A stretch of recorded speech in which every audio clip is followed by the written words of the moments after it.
మన యాప్లో డిఎస్సికి సంబంధించినటువంటి కంప్లీట్ టెస్ట్ సిరీస్ అనేవి అవైలబిలిటీలో ఉన్నాయి. ఆల్ సబ్జెక్ట్స్ సంబంధించి ఉంటాయి. థర్డ్ టు ఎయిత్ ఉంటాయి. న్యూ సిలబస్ బేస్ చేసుకుని 9th ఓల్డ్ న్యూ 2 ఉన్నాయి. 10th కూడా 2023 సంబంధించిన సిలబస్ ఉంది. ఈ విధంగా మీకు సైకాలజీ, విద్యా దృక్పథాలు, మెథడాలజీ, జీకే, కరెంట్ అఫైర్స్ కూడా మీకు అవైలబిలిటీలో ఉంది. అందరూ టాపిక్ వైజ్ అందిస్తున్నారు, కానీ ఈ విధంగా క్లాస్ వైజ్, లెసన్ వైజ్ అందులో కూడా ఇప్పుడు థర్డ్ టు ఎయిత్ అనుకోండి, ఇట్లాగా సబ్జెక్ట్ వైజ్ మళ్ళీ దాంట్లోనూ మీకు క్లాస్ వైజ్, లెసన్ వైజ్ అనేది ఉంటుంది. First lesson, second lesson, third lesson, ఈ విధంగా ఉంటుంది అనమాట. ఎవ్రీ లెసన్ కవర్ అవుతుంది. ఈ విధంగా 3rd నుంచి 8th వరకు ఫుల్ సిలబస్ ఉంటుంది. 9th 10th లింక్ టాపిక్స్ అనేటివి లెసన్ వైజ్ ఉంటాయి. సో చాలా యూజ్ అవుతుంది. ఎవ్రీ లెసన్ అనేది కవర్ అవుతుంది. మీకు చూడండి, యాప్ డౌన్లోడ్ చేసుకొని ఇక్కడ రెడ్ కలర్లో ఉండేదంతా మీకు ఫ్రీ కంటెంట్ అండి. ఆల్రెడీ ఫ్రీ టెస్ట్లు కూడా కొన్ని ఉన్నాయి. రాయండి, నచ్చితేనే పర్చేజ్ చేసుకోండి. చాలా యూస్ఫుల్ అవుతుంది. అదేవిధంగా టెక్స్ట్ బుక్స్ లేని వాళ్ళకైతే ఇక్కడ మీకు పీడిఎఫ్స్ అనేవి అవైలబిలిటీలో ఉన్నాయి. మళ్ళీ టెక్స్ట్ బుక్ మొత్తం చదవాల్సిన అవసరం లేకుండా ఏవైతే ఎగ్జామ్ పాయింట్ ఆఫ్ వ్యూలో అడుగుతారో అవన్నీ మీకు ఇక్కడ క్విక్ రివిజన్కి చేయడం అనేది జరిగింది. ఇవి మీరు జిరాక్స్ కూడా చేయించుకోవచ్చు. 3rd నుంచి 10th వరకు ఉంటాయండి. జిరాక్స్ కూడా చేయించుకొని ఇవి మీరు జిరాక్స్ చేయించుకోవడం, చదవడము, వీటికి వచ్చి టెస్ట్ సిరీస్ అనేది ప్రాక్టీస్ చేసుకోవడం చేశారంటే కనుక మీకు ఇన్ టైంలో సిలబస్ అంతా కంప్లీట్ అవుతుంది. ఓకే, సైకాలజీ సంబంధించి ఓన్లీ 1 రూపీతో మీకు 100+ టెస్ట్లు అనేవి ఉన్నాయి. 1000+ బిట్స్ అనేవి కవర్ అవుతాయి. చూడండి, ఇది కూడా మీకు యూజ్ అవుతుంది. ఓన్లీ సైకాలజీ ఉంటుంది. లూసెంట్ జీకేకి సంబంధించి ఎప్పుడు మనకి ఇంగ్లీష్ ప్లస్ హిందీ లాంగ్వేజ్లోనే చూసాము. ఇక్కడ మొదటిసారిగా తెలుగులో కూడా మీకు ట్రాన్స్లేట్ చేసి అందివ్వడం జరిగింది. పీడిఎఫ్ అనేది 1500 బిట్స్ అనేటివి మీకు ఇక్కడ ఉండడం అనేది జరుగుతుంది. మీరు చదువుకోవచ్చు. ఎవ్రీ కాంపిటేటివ్ ఎగ్జామ్కి మీకు ఇక్కడ యూజ్ అవుతుంది.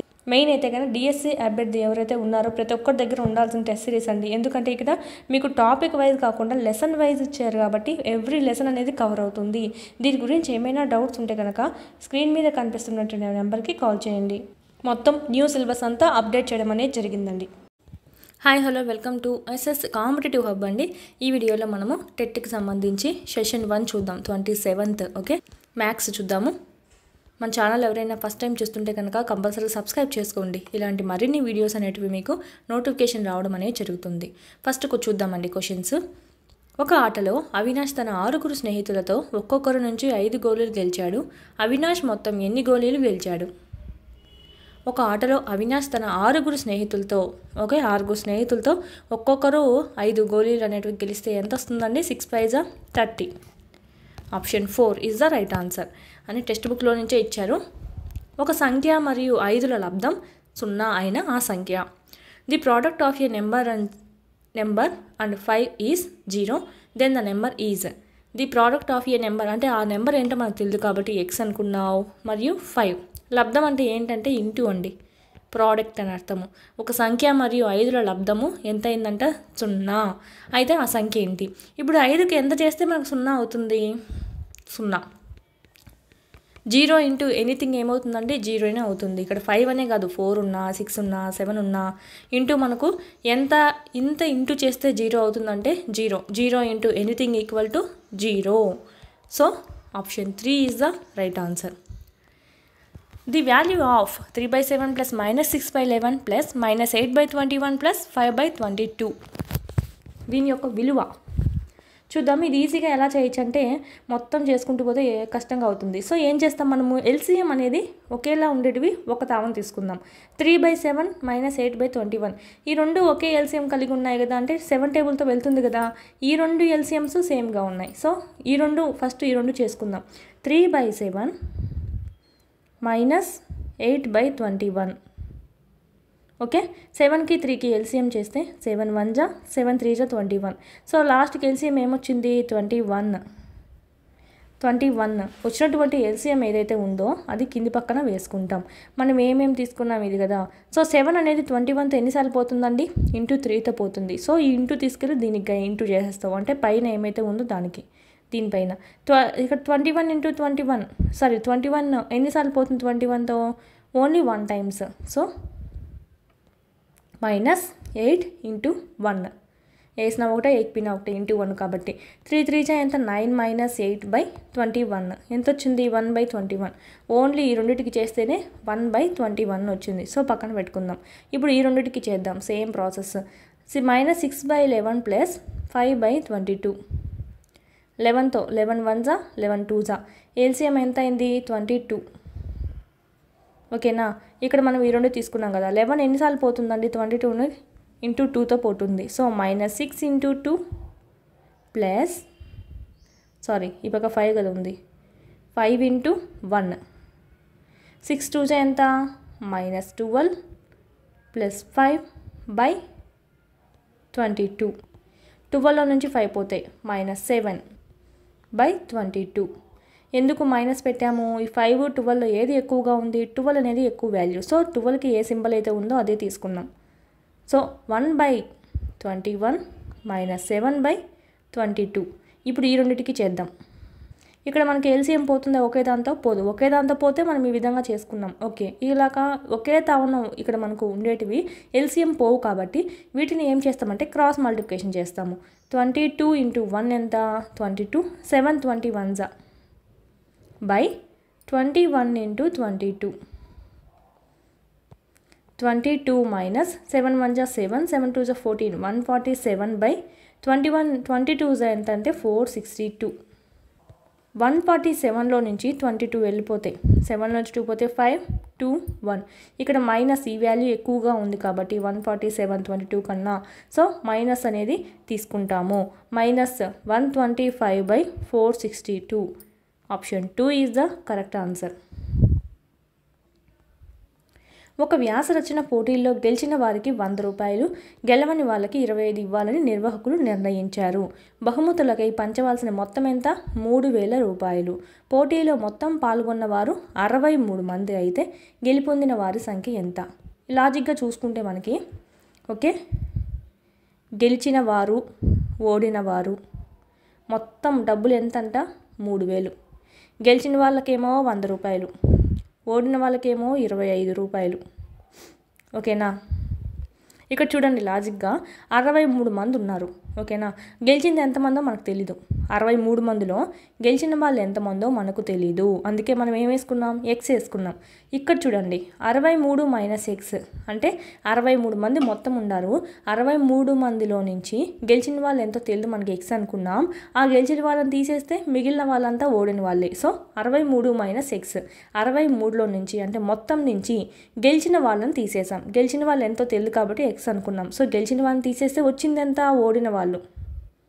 అర్థమైందా? ఇందుకు మనకు 63 మైనస్ ఎక్స్ అనేది వేసుకున్నాం. అంటే మొత్తంలో నుంచి గెలిచిన వాళ్ళని తీసేసాం, మిగిలింది ఓడిన వాళ్ళుగా వస్తుంది మనకు ఆ సంఖ్య. మొత్తం రూపాయలు ఎంత? 3000 రూపాయలు. ఇప్పుడు మనకి ఇదంతా అమౌంట్లలో ఉంది. చూద్దాం. 100x plus 25 into 63, 25లోని పంపించేసాము. 25 into X equal to 3000. 100xలో నుంచి 25x పోతే 75x equal to 3000 divided by 25 into 63 అండి. 25 63 1575 చేద్దాం. ఇక్కడ 25 ఇంటూ 63 ఈజీ మెథడ్లో చేయాలంటే 5 3 ముందు ఇది ఇంటూ బ్రాకెట్ గుర్తుపెట్టుకోండి. బ్రాకెట్ అంటే ఇది 5 3 15, 3 2 6, 5 6 30. ఎంత అయింది? 37. సో 3 పక్కన వేసుకుంటాం 7. ఇప్పుడు ఈ బ్రాకెట్ 6 2 12, 13 14 15, 1575. సో మనకి ఎంత వచ్చింది? 75x equal to 3000 minus 1575. ఎంత వస్తుందని తీసేస్తే 10లోంచి 5 పోతే 5 2 4 1. 75x equal to 1425. ఈ 75 ఇక్కడ ఇంటూలో ఉంది కాబట్టి ఈ పక్కకి వెళ్ళిపోతే బైలోకి అయిపోతుంది. 1425/75 x ఈక్వల్ టు 19. అంటే ఇక్కడ గెలుపొందిన వాళ్ళ సంఖ్య అడిగారు. మనం గెలిచిన వాళ్ళకి ఏం వేసుకున్నాం? 100 ఇంటూ ఎక్స్ వేసుకున్నాం. అంటే గెలిచిన వాళ్ళ సంఖ్య అని వేసుకున్నాం. సో మనకు అడిగింది కూడా మనకు గెలిచిన వాళ్ళే కాబట్టి so option 3 is the right answer. ఓడిన వాళ్ళు అడిగింటే మనం ఏం చేసిండ్రు? 63 మైనస్ ఎక్స్ వేసిండ్రు. 63లోంచి 19 తీయడం. అప్పుడు ఎంత వస్తుంది? 44 వస్తుంది. అంటే 44 మెంబర్స్ ఓడిపోయారు, 19 మంది గెలిచారు. మొత్తం కలిసి ఎంతమంది? 63 మంది పాల్గొన్నది. ఓకే, ఇది మనకు ఆన్సర్ అయితే ఏంటి? మనకు గెలిచిన వాళ్ళు అడిగారు కాబట్టి ఆప్షన్ 3. నెక్స్ట్ 5³ మైనస్ 3³ విలువ ఎంత? ఇలా మనకు చూసుకున్నట్టయితే ఈజీగానే వేసేయచ్చు. 5 5 25, 25 5 125, 3 3 9, 9 3 27. 125 నుంచి 27 వెళ్ళిపోతే 98. Option 2 is the right answer. 24 మంది ఉన్నారండి బాలికలు, 16 మంది బాలురు విహారయాత్రకు వెళ్ళారు, 24 మంది గర్ల్స్, 16 మంది బాయ్స్. అయినా బాలికల బాలుర నిష్పత్తి ఫస్ట్ ఏమడిగారు, గర్ల్స్ అడిగారు, తర్వాత బాయ్స్ నిష్పత్తి అడిగారు. ఇక్కడ అడిగింది కూడా ఏదో ఆ ఆర్డర్లోనే వేసుకోవాలి. First girls, so 24 next boys 16. ఈ రెండు మనకు ఒక టేబుల్తో వెళ్ళేంతవరకు కొట్టేద్దాం. 2 12 2 8 2 6 2 4 2 3 2 2. ఆప్షన్స్ 3:2. ఇక్కడ బాలికలు ఇచ్చారు ఫస్ట్, సో బాలికలదే వేయాలి. బాలురు ఇచ్చాడు, సో బాలులదే వేయాలి. అందుకే 3:2 వచ్చింది. ఆప్షన్ 2. మీకు ఇక్కడ రివర్స్ వేసారనుకోండి, ఇది వచ్చేస్తుంది రాంగ్ ఆన్సర్కి. సో ఆప్షన్ 2 అండి రైట్ ఆన్సర్. ఏదో చూసుకొని చేయండి. బాలికలు అడిగారు కాబట్టి ఫస్ట్ బాలికలదే వేయాలి, నెక్స్ట్ బాయ్స్ది వేయాలి. 5/4ను శాతంగా మార్చిన, మామూలుగా మనం దేన్నైనా సరే శాతంగా మార్చాలంటే ఇంటూ 100 అనేది వేస్తాం. సో ఇప్పుడు 5/4ను శాతంగా మార్చాలంట, సో ఇంటూ 100. 425 క్యాన్సిల్ అయిపోతుంది. 25 × 5 25 5 125. Option 4 is the right answer. ఒక దుకాణంలో ఒక జత స్కేటింగ్ బూట్ల ఖరీదు 450 అంట. దానిపై 5% అమ్మకపు పన్ను విధించిన చెల్లించాల్సిన బిల్లు మొత్తం ఎంత? అంటే అమ్మకపు పన్ను అంటే ఏంటి, సేల్స్ ట్యాక్స్ అనమాట. ఇప్పుడు మనము ఏదన్నా కొన్నప్పటికీ ట్యాక్స్ వేసి మరి కొంచెం ఎక్స్ట్రా తీసుకుంటారు. అంటే ఏంటి అమ్మకపు అనేది, అమ్మకపు పన్ను అనేది ఏంటి, మనం ఎక్స్ట్రాగా చెల్లించాల్సింది. మామూలుగా బూట్ల కాస్ట్ ఎంత, 100%కి 450 రూపీస్ అనుకుంటే అమ్మకపు పన్ను 5% అంటే 105% మనం చెల్లించాలి. అర్థమైందా? మామూలుగా బూట్ల ధర ఎంత, 450. ఇది 100%కి వేసుకుంటే మనము 5% అదనంగా చెల్లించాలి. ఎందుకంటే మనకి పర్సెంటే ఇచ్చారు కదా, సో అందుకే మొత్తం ధరను కూడా మనం 100%కి వేసుకున్నాము. 5% అమ్మకపు పన్ను అంటే చెల్లించాలి ఎక్స్ట్రాగా, సో 5 కలిపాము. డిస్కౌంట్ అన్నారంటే 5 మైనస్ చేస్తాం. అమ్మకపు పన్ను అంటే ఏంటి, మనము ఇవ్వాలన్నమాట ట్యాక్స్ అనేది. మన కస్టమర్ ఎవరైతే ఉన్నారో కొనేవాళ్ళు, ఆ బూట్లకు ఎక్స్ట్రాగా 5% మనం ఇవ్వాల్సి వస్తుంది. సో అందుకే మనం +5 చేసాము. సో ప్లస్ చేయాలా మైనస్ చేయాలా అనేది చూసుకోవాలి. డిస్కౌంట్ అని ఇచ్చారనుకోండి, అప్పుడు మైనస్ చేస్తాం. ఓకేనా?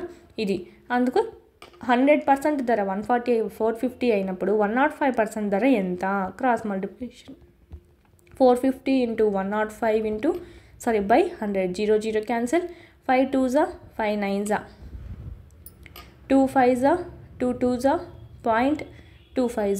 ఓకే, ఎంత మిగిలింది? 9 × 52.5. 9 × 52.5. ఇప్పుడు మనం మల్టిప్లై చేద్దాం. 9 5s 45 పాయింట్, అలాగే ఉంది కాబట్టి point. 9 2s 18. 18 + 4 22. 9 5s 45. 45 + 2 47. 472.5. Option 2 is the right answer. Next question వడ్డీకి సంబంధించి. అసలు 1200 అంట, సంవత్సరానికి 12% వడ్డీ రేటున 3 సంవత్సరాల తర్వాత చెల్లించాల్సిన మొత్తం అడిగారండి. మొత్తము అన్నారు. సాధారణ వడ్డీ ఇది, మనకేం ఎక్కడ మెన్షన్ చేయలేదు చక్కెర వడ్డీ అని చెప్పి తిరిగి చెల్లించడము లేదా చక్కెర వడ్డీ అనేది ఎక్కడ మెన్షన్ చేయలేదు కాబట్టి ఇది సాధారణ వడ్డీ ఫార్ములా తీసుకుంటాం. PTR/100 వడ్డీ ఫార్ములా. అడిగింది మొత్తము, సో వడ్డీ వచ్చిన తర్వాత మొత్తాన్ని కలుపుకుంటాం. PTR అంటే P అంటే అసలు,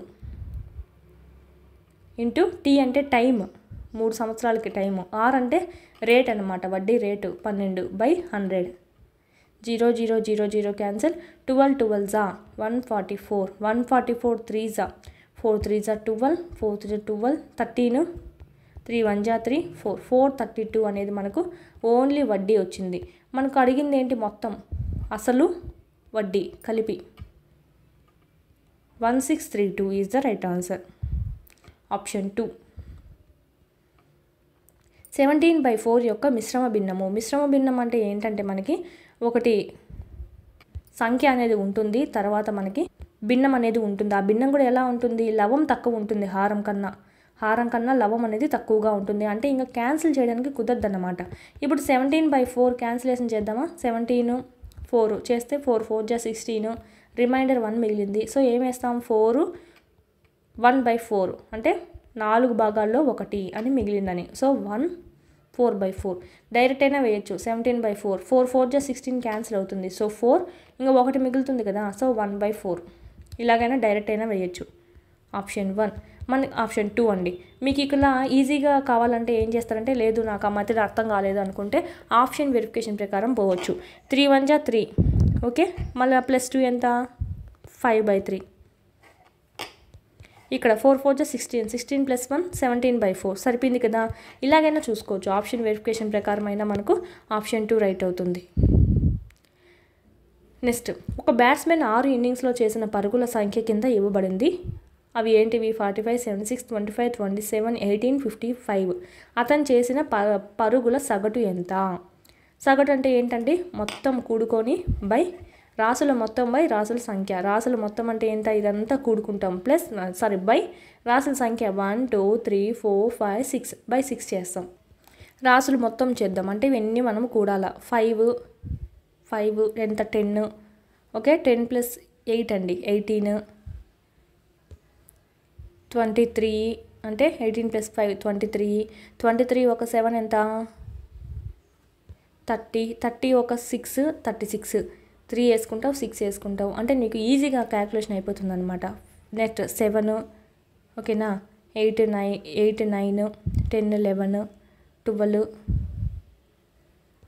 12 ఒక 3 15, 15 ఒక 5 20, 20 ఒక 4 24, 246/6 ఎంత అవుతుంది? 6తో 6 4 జా 24, 6 1 జా 6, 41 is the right answer, option 2.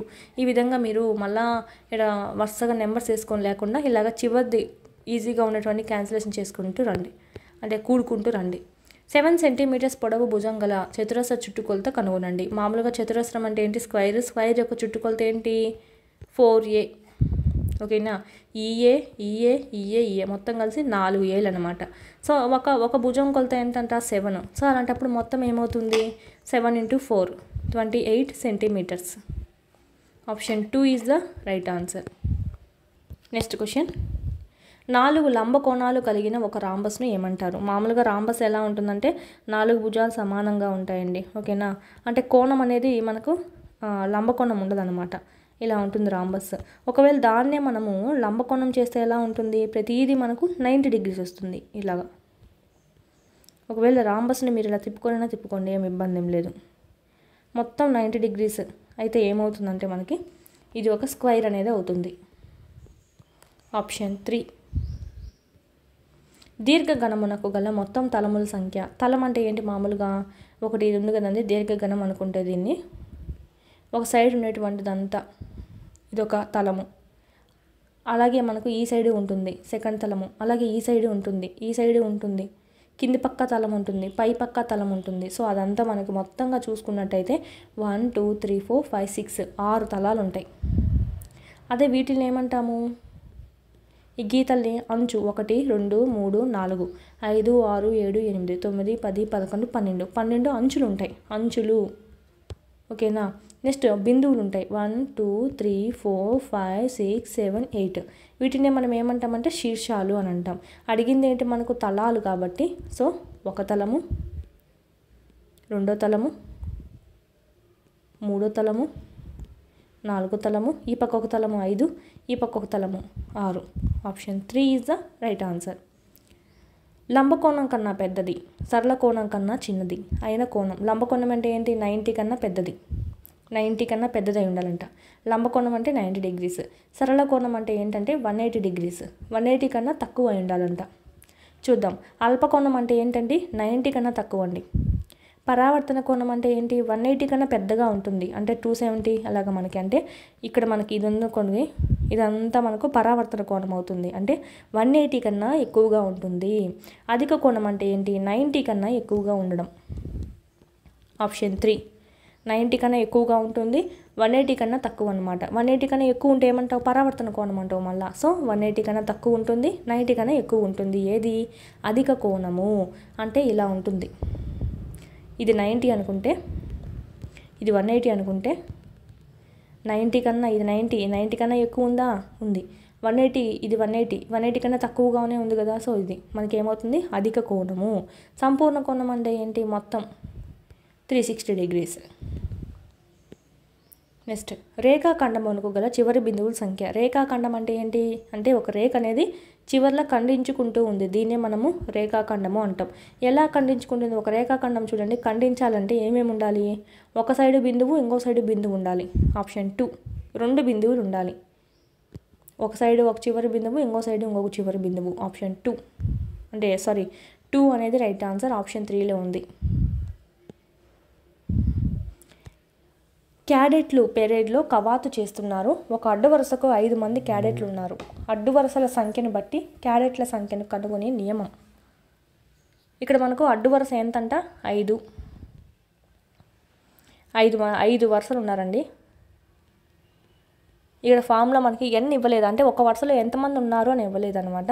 So కనుక్కోవాలంటే నియమం ఏంటి? 5 వరుసలు ఉన్నారు కాబట్టి 5 ఇంటూ ఒక్కొక్క వరుసలో ఎంతమంది ఉన్నారో వేసుకుంటే మనకు వాళ్ళ వాల్యూ అనేది వచ్చేస్తుంది. సో 5 ఇంటూ n ఏమవుతుంది? 5n. ఆప్షన్ 2. నెక్స్ట్, ఈ కారణాంక విభజన చేయండి అని అన్నారు. 10, 18, 14 దీంట్లో అంతా మనకు x ఏమి కామన్గా ఉంది? 2తో 2 టేబుల్ కామన్గానే ఉంది. ప్లస్ x² చూడండి, x²ని కూడా కామన్ తీయచ్చు. సో ఏమి కామన్ తీయచ్చు రాసుకుందాం. 2x² కామన్ తీయచ్చు. సో ఇక్కడ చూడండి 5 తీశారు. సో 5 కామన్ తీసి మిగతా దీంతో పోదు కదా. Option 2 wrong answer. Option verification ప్రకారం క్యాన్సిల్ అయిపోతుంది. ఇది కూడా చూడండి, ప్రతి దాంట్లో కామన్ తీయలేం, ప్రతి దాంట్లో 10తో కామన్ తీయలేం. Only option 1 is the right answer. ఇప్పుడు చూద్దాము. 2x² కామన్ తీస్తే ఫస్ట్లో ఏం మిగులుతుంది? 5. అంటే ఇక్కడ మనకి దీన్ని ఇంటూ చేసినా కూడా ఇదే రావాలా. 5 2 ఎంత? 10x² వచ్చింది కదా. ఓకే, మైనస్ 18x³ ఉంది. సో 2x² దాంట్లోంచి తీసేస్తే 9x 9 2 18 x² into x³ so సరిపోతుంది. Plus 7x², 7 2 14 x² into x² x⁴ సరిపోయింది కదా. So 2x², 7x² minus 9x plus 5. Option 1 is the right answer. ఈ ఆప్షన్ వెరిఫికేషన్ ప్రకారమైనా తీసేసేయచ్చు.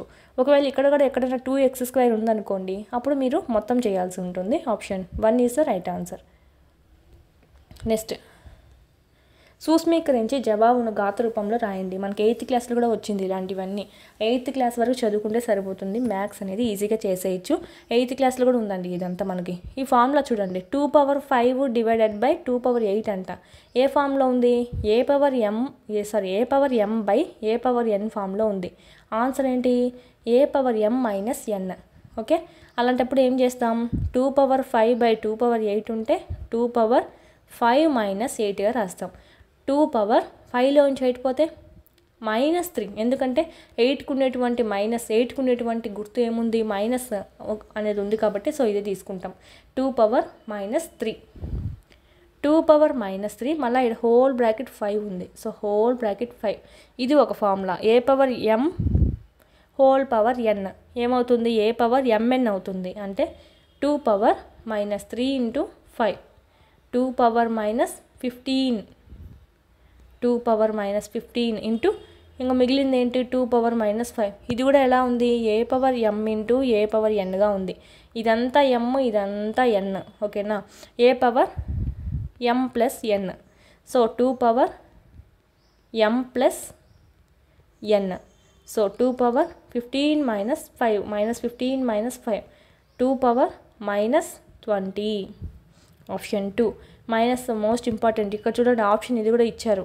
సో చూసుకొని పెట్టాలి. ఆప్షన్ 2 2⁻−20. కింది ప్రవచనాన్ని సమీకరణ రూపంలో రాయగా t యొక్క 3/4 15. అంటే ఇక్కడ వాక్యం ఇచ్చారు, దీన్ని మనం రాయాలంట. 3/4 of t is 15. 3/4 of t is 15 అంటే 3/4 ఇంటూ 2 t ఈజ్ 15 అని. మీకు తెలుగులో ఇట్లా మనకు 3/4 అని అర్థం కాకపోతే కనుక ఇంగ్లీష్లో చూసుకోండి. 3/4 ఆఫ్ t ఈజ్ 15. ఆఫ్ అని వచ్చిందంటే అది ఇంటూ అని అర్థం అండి. ఓకే, ఆప్షన్ ఎక్కడుంది? ఇక్కడ option 2 is the right answer.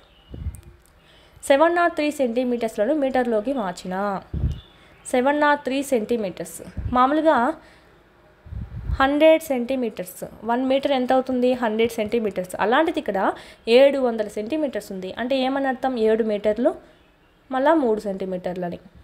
Okay, అంటే ఏం రాయొచ్చు 7.03 సెంటీమీటర్స్.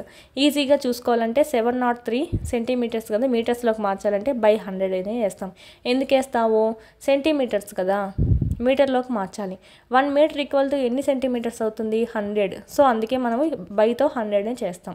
ఇక్కడ మనకు చిన్నది కాబట్టి ఇది చిన్నది సెంటీమీటర్ అనేది, మనం మార్చాల్సింది మీటర్స్లోకి అంటే పెద్దది. చిన్న దాంట్లోంచి పెద్దానికి మార్చేటప్పుడు డివైడెడ్ బై వేస్తాము. పెద్ద వాటిని చిన్న వాటిలోకి మార్చేటప్పుడు ఇంటూ వేస్తాం. సపోజ్ 6 మీటర్స్ ఉంది, దీని సెంటీమీటర్లోకి మార్చండి అంటే ఇక్కడ ఇక్కడ పెద్దది దీనికన్నా, ఇదేమో చిన్నది ప్రమాణాలు చూసుకుంటే. సో ఏం చేస్తాం? ఇంటూ చేస్తాం. 6 × 100 600 సెంటీమీటర్స్. ఈ విధంగా ఇక్కడ అడిగింది ఏంటి మనకు? చిన్న వాల్యూ ఇచ్చి పెద్ద వాల్యూకి మార్చమన్నారు. సో డివైడెడ్ బై వేసాం. 703 divided by 100 7.03 is the right answer. పాయింట్లు కూడా ఎలా పెట్టాలి అనేది కూడా కన్ఫ్యూజన్. చూడండి ఇక్కడ ఎన్ని ఇచ్చారు.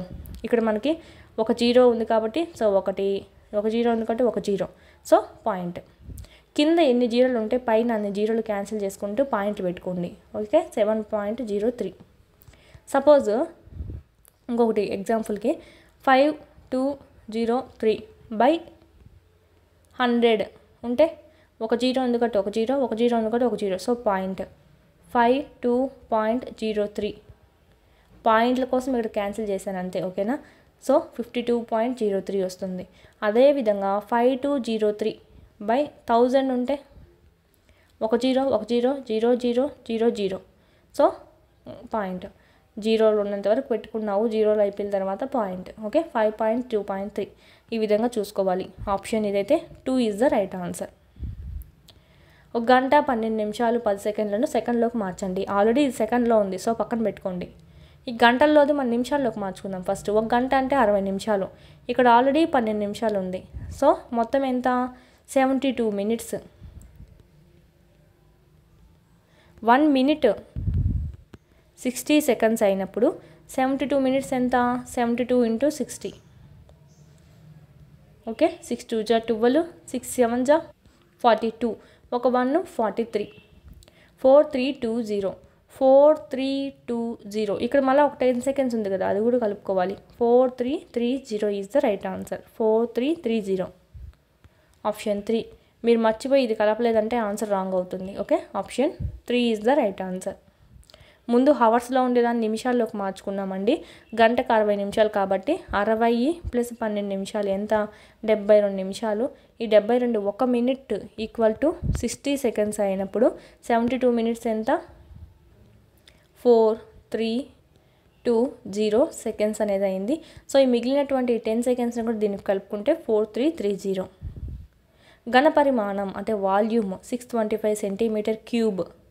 అంటే మామూలుగా L × B × H అనమాట. అంటే ఇది మనకి 3D పిక్చర్. ఓకేనా? L × B × H, length, breadth, height. ఓకేనా? 3 ఉంటాయన్నమాట కొలతలు.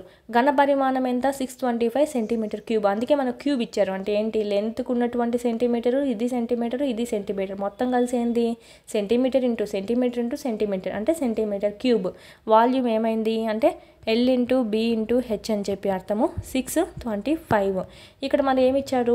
ఎత్తు అనేది ఓడే ఇచ్చేసాడు 25 సెంటీమీటర్స్ అని చెప్పి. 25 సెంటీమీటర్స్ కలిగిన దీర్ఘఘనం భూ వైశాల్యం కనుగొనండి. భూమి యొక్క వైశాల్యం కనుగొనండి. భూమి యొక్క వైశాల్యం అంటే ఏముందండి? ఇక్కడ రెక్టాంగిల్ కదా, కింది పక్క ఓన్లీ భూ వైశాల్యం అంటే ఏంటంటే ఈ భూమికి ఆనుకొని ఉన్నటువంటి ఒక పలక అనుకోండి, ఒక తలం మాత్రమే. ఇది ఏముంది మనకి? Rectangle. Rectangle formula L × B. ఇక్కడ మనం కనుక్కోవాల్సింది ఏంటి? భూ వైశాల్యం అంటే LBని కనుక్కోవాలి. L × B × H = 625 centimetre cube అయినప్పుడు LBని కనుక్కుంటాం. హైట్ ఇచ్చేసారు already. So 25 × X = 625 centimetre cube. మేము LBని మాత్రమే X అనుకున్నాం, ఎందుకంటే వాళ్ళేం విడివిడిగా కనుక్కోమనలా, భూ వైశాల్యం కనుక్కోమన్నారు. అంటే L × B ఎంత కలిపి కనుక్కోమన్నారు కాబట్టి మనం కలిపి కనుక్కోవడానికి LBని మరియు X అనుకుని అనుకుంటున్నాము. ఈ 25 పక్క వెళ్ళిపోయిందంటే క్యాన్సిల్ అవుతుంది. సో 5 5 5 1 5 2 5 5 మళ్ళీ క్యాన్సిలేషన్ చూసినట్టయితే 5 2 5 5 అంటే x ఈక్వల్ టు 25. ఈ పక్క ఒక సెంటీమీటర్ ఉంటుంది, ఈ పక్క సెంటీమీటర్ క్యూబ్ ఉండిందండి, ఈ పక్క సెంటీమీటర్ ఉండింది 25 సెంటీమీటర్. ఓకే, 1 సెంటీమీటర్ క్యాన్సిల్ అయిపోతే 2 సెంటీమీటర్లు మిగులుతాయి.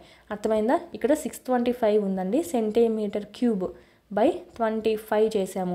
ఇది క్యాన్సిల్ చేయండి, మనకు 25 అనేది వచ్చింది. ఇక్కడ దీని సెంటీమీటర్ కూడా ఉంది కదా, సో 1 సెంటీమీటర్ తీసేస్తే కనుక 3 సెంటీమీటర్లో నుంచి ఓకే 2 సెంటీమీటర్లే మిగులుతాయి. So centimetre square 25 centimetre square. Option 2 is the right answer. ఇక్కడ మనకు L into B into H 625 అని ఓడే ఇచ్చేసాడు, వాల్యూమ్ ఘన పరిమాణం. ఓకే, నెక్స్ట్ 28 సెంటీమీటర్ వ్యాసము. వ్యాసం అంటే ఏంటంటే డయామీటర్. డయామీటర్ అంటే వ్యాసము. వ్యాసార్థము అంటే రేడియస్ అన్నమాట, అంటే వ్యాసంలో అర్థము, వ్యాసార్థము. అంటే డయామీటర్ 28 అయినప్పుడు రేడియస్ ఎంత అవుతుంది? వ్యాసంలో అర్థము 14 అవుతుంది. ఓకే, ఇది ఇవ్వలేదు కానీ మనకు ఓన్లీ డయామీటర్ ఇచ్చారు, దీన్ని బట్టి మనం రేడియస్ కనుక్కున్నాం. ఓకే, రేడియస్ ఎంత? 14 సెంటీమీటర్స్.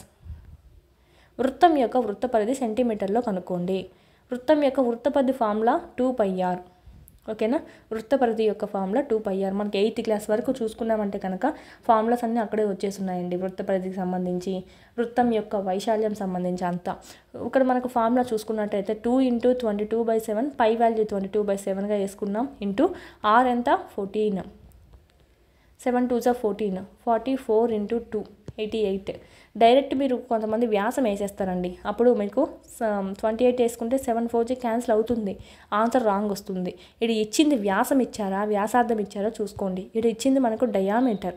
ఫార్ములాలో మనకి రేడియస్ మాత్రమే వేసుకోవాలి, సో అందుకే హాఫ్ వేసి వేసుకున్నాం. Option 4 is the right answer. Next మెథడాలజీకి సంబంధించి చూద్దాం. గణితం అంటే పరిమాణ శాస్త్రం. ఈ నిర్వచనాన్ని ఇచ్చిన వాళ్ళు ఎవరు? ఆల్రెడీ మన తెలుగు మెథడాలజీ చూసుకున్నాం కదా, తెలుగు మెథడాలజీలో 6 మెథడాలజీ బిట్లు ఉంటే 4 మెథడాలజీ బిట్లు అకాడమీ నుంచి వచ్చాయి. ఓకేనా, సేమ్ మన మ్యాథ్స్ ఇవి కూడా మనకు అకాడమీ నుంచే ఇచ్చారు. గణితం అంటే పరిమాణ శాస్త్రం. ఈ నిర్వచనాన్ని ఇచ్చిన వారు ఎవరు? ఆప్షన్స్. Option 4 Aristotle. ఏ వృత్తికి చెందిన వ్యక్తి అయినా గణితాన్ని ఏదో విధంగా తన నిత్య జీవితంలో ఉపయోగించుకుంటాడు. ఈ ప్రవచనం క్రింది ఏ విలువకు చెందినది? అకార్డింగ్ టు కీ అయితే మనకైతే క్రమశిక్షణ విలువ ఇచ్చారు. నెక్స్ట్, తగినన్ని మూర్త ఉదాహరణల సాయంతో ఒక సూత్రాన్ని రాబట్టడం లేదా ఒక విషయాన్ని సాధారణీకరించడం. ఉదాహరణల సాయంతో సూత్రాన్ని అంటే ఫస్ట్ ఉదాహరణలు చెప్పి దాని ద్వారా సూత్రాన్ని రాబడతాం. ఆగమన పద్ధతి. ఆప్షన్ 2. నిగమనాలు ఎలా ఉంటుంది? ఫస్ట్ సూత్రం రాబట్టి దాన్ని బట్టి నువ్వు ఎగ్జాంపుల్స్, దానికి సంబంధించిన ఎగ్జాంపుల్స్ చెప్తావు అర్థం అవ్వడానికి. Okay, option 2 is the right answer. దీనికైతే ఇది కూడా ఉంది మన టెక్స్ట్ బుక్లో. బోధనాభ్యసన కృత్యాలలో వీటి వల్ల విద్యార్థుల్లో తార్కిక ఆలోచన, అన్వేషణ శక్తి, సమస్య పరిష్కార సామర్థ్యాలు మొదలగునవి అభివృద్ధి చెందుతాయి. బోధనాభ్యసన కృత్యాలలో వీటి వల్ల విద్యార్థుల్లో తార్కిక ఆలోచన పెరుగుతుంది, అన్వేషణ శక్తి, సమస్యాన్ని పరిష్కరించేటువంటి సామర్థ్యం పెరుగుతుంది. ఏటి వల్ల? నల్లబోర్డు వలన, బోధనోపకరణాల, పాఠ్యపుస్తకం మాత్రమేనా, నోట్బుక్ మాత్రమేనా? లాజిక్గా అయినా చూడొచ్చండి. ఆప్షన్ 1 టీఎల్ఎం ఇది మోస్ట్ ఇంపార్టెంట్. దీని ద్వారానే వీళ్ళకు బాగా కృత్యం అర్థమవుతుంది, తార్కిక ఆలోచన కలుగుతుంది. ఇప్పుడు సపోజ్ నువ్వు గ్లోబ్ గురించి చెప్పాలంటే ఓకే, డైరెక్ట్ గ్లోబ్ తీసుకురావడం. ఓకే, గ్లోబ్ ఉంది కదా మనకి మోడల్, 3D మోడల్ తీసుకొచ్చి చెప్తే ఇంకా బాగా అర్థమవుతుంది. ఓకే, ఇది మనకు సంబంధించి టీఎల్ఎం అనేది యూజ్ చేయడం. విద్యా ప్రణాళికలోని పాఠ్య విషయాలను ఒకదానితో ఒకటి అనుసంధానించి బోధించడం. విద్యా ప్రణాళికలోని పాఠ్య విషయాలను ఒకదానితో ఒకటి అనుసంధానించి బోధించడం. ఏమంటాం దీన్ని? అమూర్త ఆలోచన, అనుబంధం, ఖచ్చితత్వమా, సహసంబంధమా? విద్యా ప్రణాళికలోని పాఠ్య విషయాలను ఒకదానితో ఒకటి అనుసంధానం చేయడం అంటే ఆప్షన్ 4 కోరిలేషన్ చేయడం అండి, సహసంబంధం. యూనిట్ పాఠ్య పథక నమూనాను ప్రతిపాదించిన వారు. Unit approach in writing lesson plan was proposed by. Options. Option 1 Morrison, professor Morrison. దీంతో మనకు మ్యాథ్స్ సంబంధించి కూడా 30 బిట్స్ కంప్లీట్ అవుతాయి. మన యాప్లో అకాడమీ టెక్స్ట్ బుక్ సంబంధించి సైకాలజీ ఓకే పూర్తి వీడియోస్ అనేవి ఉన్నాయి. ఈ బుక్ అంతా ఎక్స్ప్లెయిన్ చేయడం జరుగుతుంది మీకు. ప్లస్ వీటికి సంబంధించిన పీడిఎఫ్స్ ఉంటాయి, టెస్ట్లు ఉంటాయి, ప్రీవియస్ పేపర్స్ యొక్క ఎక్స్ప్లెనేషన్ వీడియోస్ కూడా ఉంటాయి. 4 ఆప్షన్స్ ఏవైతే ఉన్నాయో ఓకే 4 ఆప్షన్స్ని ఎక్స్ప్లెయిన్ చేసి మీకు చెప్పి ఉంటామన్నమాట. ఒక బిట్ నేర్చుకునే బదులు ఇక 4-5 బిట్లు అనేవి మీకు వచ్చేస్తాయి. కేవలం 99 రూపీస్కి మీకు ఇక్కడ అందివ్వడం జరుగుతుంది. తెలుగు అకాడమీ పుస్తకం అండి. చాలా మీకు ఎక్కడ దొరకట్లేదు బుక్ స్టాల్స్లో కూడా. సో ఇక్కడ మీరు చూసినట్టయితే మీకు ఇక్కడ పూర్తి వీడియోస్ అన్నీ ఉంటాయి. అదేవిధంగా టెస్ట్లు ఉంటాయి, ప్రీవియస్ బిట్స్ ఎక్స్ప్లెనేషన్స్ ఉంటాయి. ఇక్కడ మీకు చూసినట్టయితే క్లాస్ ఆల్రెడీ ఫ్రీ కంటెంట్ ఉందండి. ఎవరైనా ఇంకా వినని వాళ్ళు ఉంటే కనుక విని ఆయన పర్చేజ్ చేసుకోవచ్చు. ఫ్రీ కంటెంట్ కూడా ఉంది, ఒకసారి వినండి. సైకాలజీ సంబంధించినటువంటి ఫస్ట్ చాప్టర్ శిశు వికాసము, సెకండ్ వైయక్తిక భేదాలు, అభ్యసనము, మూర్తిమతము, ఈ విధంగా మీకు చాప్టర్ వైజ్ దాంట్లోనూ మళ్ళీ టాపిక్ వైజ్ ఈ బుక్లో ఏవైతే ఉందో మీకు ఎక్స్ప్లెనేషన్ చేయడం అనేది జరుగుతుంది. అదేవిధంగా వాటికి సంబంధించి ఎవ్రీ చాప్టర్ సంబంధించి బిట్స్ ఎక్స్ప్లెనేషన్ కూడా మీకు అక్కడ ఉండడం అనేది జరుగుతుంది. సో చూసుకోండి. ఓన్లీ 99 రూపీస్కి మీకు అందివ్వడం అనేది జరుగుతుంది. లింక్ అనేది కింద డిస్క్రిప్షన్లో ఇచ్చున్నాం, డౌన్లోడ్ చేసుకోండి. ఆల్మోస్ట్ మన వీడియోస్లో నుంచి ప్లస్ అకాడమీ టెక్స్ట్ బుక్లో నుంచి ఎక్కువగా రిపీట్ అయిన ప్రీవియస్ బిట్స్ అనేవి. సో ఈ అవకాశాన్ని వినియోగించుకోండి. ఏమైనా డౌట్స్ ఉంటే కనుక కాల్ చేయండి. స్క్రీన్ మీద కనిపిస్తున్నటువంటి నెంబర్కి కోర్సెస్ గురించి.